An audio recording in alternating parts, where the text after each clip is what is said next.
మరి ఇటువంటి పరిస్థితుల్లో నిజంగా వారి పట్ల ప్రేమ గౌరవ మర్యాద మనకు ఉన్నట్టేనా? మనసులో అయితే ప్రేమ ఉంది, కానీ మన యొక్క చేతల్లో, మన యొక్క మాటల్లో, మన యొక్క పద్ధతుల్లో ఆ ప్రేమ మరి చూపించట్లేదే. మరి ఆ ప్రేమ మనసులో ఉండి ఏం ప్రయోజనం? ఇక్కడ కూడా అదే, దేవుడి పట్ల భయం, భక్తి, గౌరవం, మర్యాద అంటే కేవలం ఆ దేవుడు ఉన్నాడు, నేను ఆయనకి నమాజులు చేస్తున్నా, మిగతా చేస్తున్నా, ఇంతే చాలు అనుకుంటే కుదరదు. ఈ యొక్క ఆరాధన 3 రకాలుగా ఉంది. అదే మనస్సుతో దేవుణ్ణి తెలుసుకున్నాక, ఒప్పుకున్నాక ఆయన చెప్పిన ఆజ్ఞలు కూడా పాటించడం అన్నమాట. ఉదాహరణకి పెళ్ళి ఇస్లాంలో, ఈమాన్లో, విశ్వాసంలో సగభాగం అని చెప్పడం జరిగింది.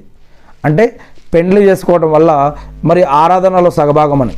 అదేవిధంగా పరిశుభ్రత, ఇది కూడా దీనిలో, ఇస్లాంలో, విశ్వాసంలో సగభాగంగా ఉంది, మరి ఒక భాగంగా ఉంది.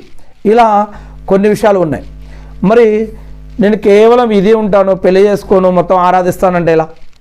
అందుకే ఒక హదీస్ నేను మీ ముందు పెడతాను. అదేమిటి అంటే, ప్రవక్త ముహమ్మద్ సల్లల్లాహు అలైహి వసల్లం గారి దగ్గర మరి కొంతమంది వచ్చి వారి ఇంటి దగ్గర ఉన్నటువంటి ఒక స్త్రీలతోటి కొంతమంది సహాబాలు కొన్ని విషయాలు మాట్లాడి తిరిగి వెళ్తూ వాళ్ళు ఏమంటారంటే, ఇంకా నేను జీవితంలో పెళ్ళే చేసుకోను, ఇక జీవితం మొత్తం అల్లాహ్ని ఆరాధిస్తూ ఉంటాను అని చెప్తాడు.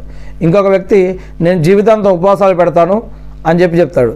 ఇంకొక వ్యక్తి ఈ విధంగా నేను రాత్రులు నిద్రపోను, రాత్రంతా ఇట్లా మెలుకొని ఉంటాను, అల్లాహ్ని ఆరాధిస్తూ ఉంటానని చెప్తూ ఉంటాడు.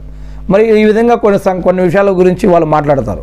అలా వెళ్తూ ఉంటే ప్రవక్త ముహమ్మద్ సల్లల్లాహు అలైహి వసల్లం గారికి ఈ విషయం తెలిసి వారిని వెనక్కి పిలిపించి ఏం చెప్తారు, నేను పెళ్లి చేసుకుంటాను, పిల్లల్ని కంటాను, అదేవిధంగా నేను ఉపవాసాలు ఉంటాను, ఉపవాసాలు విడిచిపెడతాను, అదేవిధంగా రాత్రులలో నేను పడుకుంటాను, లేస్తాను, ఖురాన్ చదువుతాను, నమాజ్ చదువుతాను, మళ్ళీ పడుకుంటాను. ఇలా మరి పగటిపూట ఉపాధిని అన్వేషిస్తాను. అంటే మన యొక్క బాధ్యతలన్నీ కూడా నెరవేరుస్తూ దాంట్లో దేవుడి కోసం సమయాన్ని తీయాలన్నమాట. ఉట్టిగా అన్నీ వదిలేసి దేవుడా అంటే కూడా కుదరదు. అదేవిధంగా వాటి కోసం ఈ యొక్క ఆరాధన వదిలేసినా కుదరదు. అందుకే బ్యాలెన్స్డ్గా మనం ప్లాన్ చేసుకొని వెళ్ళాలి. ఈ యొక్క ప్లాన్ కూడా ఎలా ఉంది అనేది ఖురాన్ మరియు హదీసుల్లో నేర్పించడం జరిగింది. మరి ఇదే విషయం అంటే ఈ యొక్క విషయం మొత్తం కూడా ఆరాధనలో 3 రకాల భాగాలు ఉన్నాయి. దాన్ని అర్థం చేసుకోవడం కోసం మాత్రమే ఈ యొక్క విషయాలు చెప్పడం జరిగింది. మరి ఆ యొక్క విషయాలు ఏంటంటే, ముందుగా మనస్సుతో మనం దేవుణ్ణి తెలుసుకోవాలి. అసలు దేవుడు ఎవరు, ఆయన ఎలా ఆరాధిస్తున్నాం, ఎలా ఆరాధించాలి, మనం దేవుడు అని ఎవరిని అనుకుంటున్నాం, ఇది అంటే అల్లా అని ఎవరిని అనుకుంటున్నాం.